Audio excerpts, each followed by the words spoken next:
Hey guys, today we're going to talk about how to solve literal equations. Now, literal equations are not always filled with numbers. Most of the time, they're actually variables. So what happens is you just need to get a variable by itself. You solve it the same as we would solve other equations, but you just don't always have numbers or a simplified answer with just one number or one letter. So let me show you what I mean. So in this first example, we have C times A equals D over R, and they want us to solve for A. So first things first, let's draw our line going down.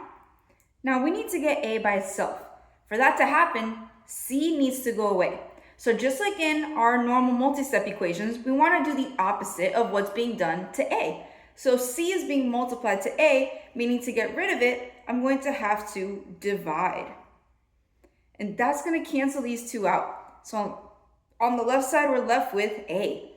Now on the right side, I was already dividing by R, so when you divide a fraction, what happens is the denominator and what you're dividing by are kind of multiplied together. They go together on the bottom.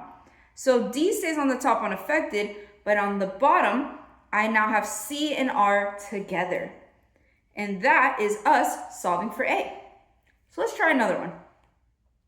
Number 2, we have Z is equal to MA plus BA, and again, we need to solve for A.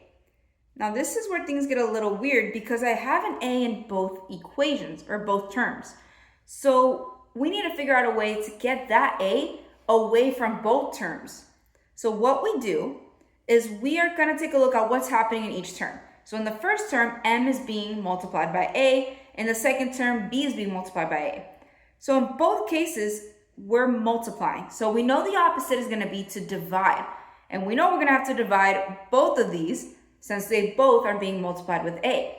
Now the problem is I can't divide the first one by B because there's no B there. It's not going to cancel anything. And I can't divide the second term by M because again, there's no M there.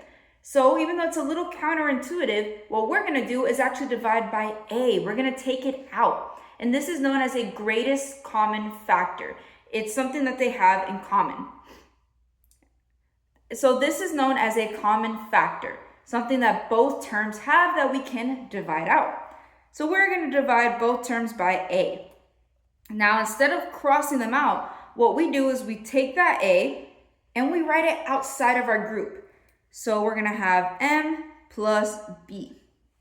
So what's happening here is I'm still acknowledging that A is being multiplied by M and multiplied by B. I'm also still remembering that these terms were originally being added together. But what happens is I separated the A so that this way I can now separate M and B. So whenever the term or whatever variable you're looking for is in both terms, we need to divide out that common factor to be able to separate them. So now looking at this here, we know A in this visual is being multiplied. So what happens? We are going to divide that other term that we don't want. Now, since I'm doing this to both sides, it does actually get crossed out. It is removed from the right side completely. Versus the first time, I only did it to one side, so it still needs to be written down because I didn't remove it, right? If I don't do it to both sides, right, that means it's still there. So I can't just not write it. But we can manipulate how we write it, which is a big part of literal equations. Manipulating the equation to get what we want alone. So when we do this, on the right side, we're left with A. And on the left, we can't really simplify this anymore. So it's just Z over M plus B. So sometimes literal equations honestly look less scary before we start working on them, but that doesn't mean you did anything wrong. It's just a different way at looking at an equation. And that's pretty much it.